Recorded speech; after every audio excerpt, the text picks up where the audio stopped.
Menopause, dominance, andropause ఆడవాళ్ళకు మగవాళ్ళకి వచ్చే హార్మోనల్ చేంజెస్ కంటే ఆడవాళ్ళకి ముందు వస్తాయి. మీకు అర్థమైందా?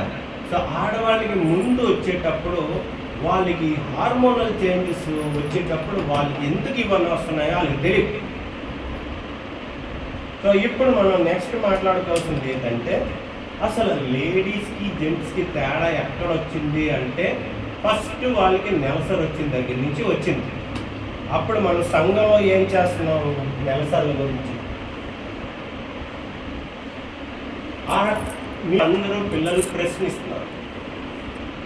ప్రశ్నించిన దానికి మీ దగ్గర ఎంత సమాధానం ఉన్నదనేది మీరు ఆలోచిస్తే వాళ్ళకి సెక్షువల్ సైన్స్ గురించా ఇప్పుడైతే ఇంకా వస్తుంది, కానీ ఇంతకుముందు సెక్షువల్ సైన్స్ అంటే అదొక పెద్ద స్టిగ్మా.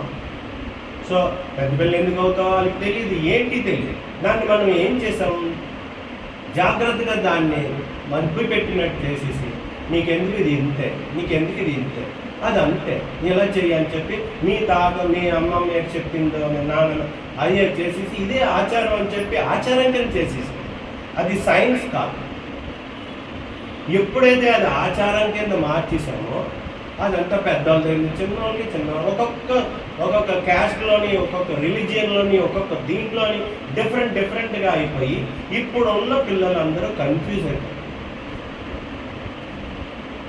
సో ఇప్పుడు మనకు నిజంగా అర్థమైతే ఎందుకు మనం పెద్ద పిల్ల అయితే పిల్లని కూర్చోబెట్టి కొన్ని రోజుల నుంచి వాళ్ళకి స్నానం చేయించి ఇవన్నీ రిచువల్ ఎందుకు ఉంది అని సైంటిఫిక్గా ఆలోచిస్తే దాంట్లో బోల్డ్ సైన్స్ ఉంది.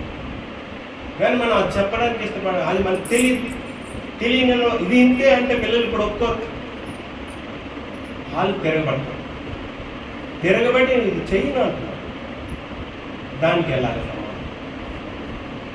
ఇలాగని మీరు ఆలోచిస్తే యాక్చువల్గా పెద్ద పిల్ల అవడం అంటే ఒక హార్మోనల్ ఒక ఫేజ్. ఆ ఫేజ్లో ఏం జరుగుతుందంటే మీరు అర్థం చేసుకోండి, గర్భ సంచి అంటే యూట్రస్